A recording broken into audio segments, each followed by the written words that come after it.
மாதம்பட்டி ரங்கராஜை பார்த்து நடிகர் குரேஷி பேசியிருக்கிற அந்த விஷயம் தான் இன்னைக்கு சமூக வலைதளங்களில் மிகப்பெரிய அளவுக்கு அதிர்ச்சியை ஏற்படுத்தியிருக்கு அப்படின்னு சொல்லலாம்.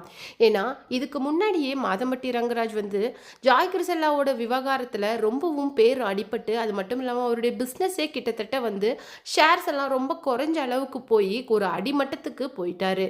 ஏன்னா எந்த அளவுக்கு ஸ்டார்டிங்கில் உச்சத்தை தொட்டாரோ மாதம்பட்டி ரங்கராஜ் கேட்ரிங் மூலமாக அந்த அளவுக்கு சறுக்கலையும் சந்திச்சாரு. அது மட்டும் இல்லாமல் அப்போது தன்னுடைய மனைவி ஸ்ருதி ரங்கராஜ் கூட சேர்ந்துட்டு நாங்கள் 2 பேரும் ஒன்றா தான் இருக்கோம், எப்பவும் ஒன்றா தான் இருப்போம் அப்படிங்கிற மாதிரி ஜாய் கிருஷ்ணாவுக்கு எதிராக ஃபைட் பண்ணிட்டு இருந்தாங்க. அந்த டைமில் மேபி ஜாய் தான் ஃபூல் பண்ணுறாங்க எல்லாத்தையும் அப்படிங்கிற மாதிரி ஒரு அளவுக்கு ஸ்ருதி ரங்கராஜ் கூட சேர்ந்துக்கிட்டு மாதம்பட்டி ரங்கராஜ் பேசிகிட்டு இருந்தார். அது மட்டும் இல்லாமல் தன்னுடைய சொத்துக்களுக்காகவும் தன்னுடைய பேரை மிஸ்யூஸ் பண்ணுறாங்க அப்படிங்கிற மாதிரி ஜாய் கிருஷ்ணா மேலே மறுபடியும் கேஸ் ஃபைல் பண்ணிக்கிட்டே இருந்தாங்க. ஆனால் விடாமல் ஜாய் கிருஷ்ணா 9 மந்த்ஸ் பேபியை வயிற்றில் வச்சுட்டு கூட தன்னுடைய குழந்தைக்கு அவருடைய இனிஷியல் கிடைக்கணும் அப்படிங்கிறதுக்காக ஃபைட் பண்ணிட்டு இருந்தாங்க. ஆனால் இப்போ நிலைமை அப்படிங்கிறது மிகவும் தலைகீழாக மாறிடுச்சு.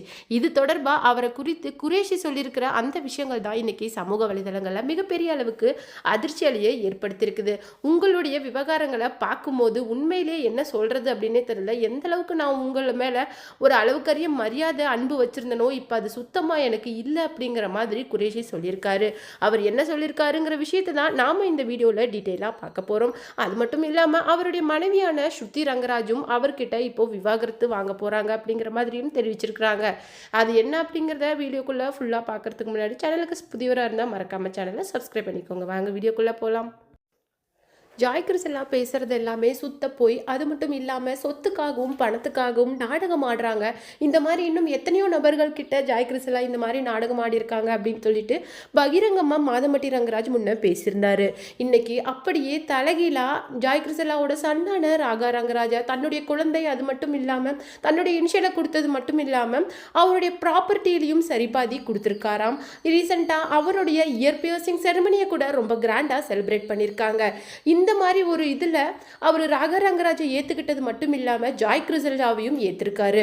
இந்த மாதிரி ஒரு விஷயத்துக்கு நடுவில் தான் ஸ்ருதி ரங்கராஜ் எங்கே போனாங்க அப்படின்னு சொல்லிட்டு பார்க்கும்போது ஸ்ருதி ரங்கராஜ் என்ன பண்ணியிருக்காங்க அப்படின்னு சொல்லிட்டு பார்த்தீங்கன்னா, மாதம்பட்டி ரங்கராஜை நான் முற்றிலுமாக வெறுக்கிறேன், நான் ஆண்களையே வெறுக்கிறேன். ஏன்னா எந்த அளவுக்கு நம்ம ஒருத்தரை நம்புகிறோமோ, அதிக அளவு நம்பிக்கை வைக்கிறோமோ அவங்க தான் நம்மளை மோசம் பண்ணுறாங்க. இந்த மாதிரி ஆட்கள் ஒரு பொண்ணு இன்னொரு பொண்ணு அப்படின்னு சொல்லிட்டு மாற்றிக்கிட்டே இருப்பாங்க. அவங்கள பார்க்கும்போது மனசுக்கு ரொம்பவும் கஷ்டமாக இருக்குது. எனக்கு 2 பசங்க இருக்கிறாங்க, ஆனால் ஒரு நாளும் அவங்கள நான் அப்படி வளர்க்க மாட்டேன். மனைவினா யாரு, குழந்தைங்க எந்த அளவுக்கு ஒரு மனுஷனுக்கு முக்கியம் அப்படிங்கிறத நான் சொல்லி வளர்ப்பேன். எந்த இடத்துலையுமே வாழ்க்கையில் காதல் அப்படிங்கிறது குறையலாம், அதிகரிக்கலாம். ஆனால் மனைவிங்கிற ஸ்தானம் எப்படி மாறுபடும் அப்படின்னு சொல்லிட்டு எனக்கு புரியல அப்படின்னு சொல்லிட்டு ஸ்ருதி ரங்கராஜ் ரொம்ப எமோஷனலாக பேசியிருக்காங்க. அது மட்டும் இல்லாமல் அவங்க ஒரு அட்வொகேட் அப்படிங்கிறது பலருக்குமே தெரியாத விஷயம். இந்த நிலையில தான் அவர் மாதம்பட்டி ரங்கராஜா அவங்க விவாகரத்து பண்ண போகிறதாவும் ஒரு தகவல் பரவிட்டு இருக்கு. இது குறித்து குரேஷி என்ன சொல்லியிருக்காரு அப்படின்னு சொல்லிட்டு பார்த்தீங்கன்னா, குரேஷிக்கு எப்பவுமே மாதம்பட்டி ரங்கராஜ் மேலே ஒரு மரியாதை கலந்த ஒரு அன்பு இருக்குது. ஏன்னா அதிக அளவு அவர் குக் வித் கோமாளி ஷோஸில் எந்த அளவுக்கு அவரை கிண்டல் பண்ணுறாங்க அப்படிங்கிறதுலேருந்து அவங்க 2 பேருக்கும் உள்ள அந்த யூனிட்டி பாண்ட் அப்படிங்கிறது எல்லோருக்குமே தெரியும். அவர் என்ன சொல்லியிருக்காரு அப்படின்னு சொல்லிட்டு பார்த்தீங்கன்னா, நீங்கள் இந்த மாதிரி பண்ணுவீங்க அப்படின்னு சொல்லிட்டு நாங்கள் கொஞ்சம் கூட எதிர்பார்க்கல. ஆனால் what ever it is happened. ஆனால் ஜாய் கிருஷ்ணாவுக்கு நீங்கள் கொடுத்துருக்கிற உங்களுடைய வாழ்க்கையில் இடம் அப்படிங்கிறது ஏன் ஸ்ருதி ரங்கராஜுக்கு இல்லை? ஏன்னா அந்த அளவுக்கான அந்த முழு மரியாதையும் அன்பையும் பெறக்கூடிய எல்லா தகுதி மற்றும் எல்லாமே அவங்களுக்கு இருக்குது. ஸ்ருதி ரங்கராஜ் உங்களுடைய வாழ்க்கையோட மறுபாதி.